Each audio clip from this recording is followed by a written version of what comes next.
သူနှကောင်းလေးများထပ်မှာငါလမ်းတက်ခဲ့ပြီလားတိမ်မွေ့နူးညံ့တဲ့စကားတွေရင်မလောင်ချပန်းများဖွင့်ငါမီးရဲ့နှွေးထွေးမှုမှာဖြူစင်နိုင်တော့သူအချင်မမသိတဲ့လျှို့ဝှက်ချက်ငါခံစားရယူပြီးပေါ်ငါမင်းနှလုံးသားဆုံးဖြတ်လေးဆိုင်နိုင်ဖို့သိခံငယ်ချင်းငါတွေ့မှန်းတဲ့အချိန်မီပြန်ခဲ့မယ်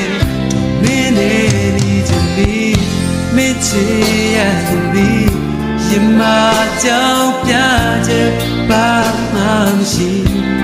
ချစ်ခဲ့ပြီးတော့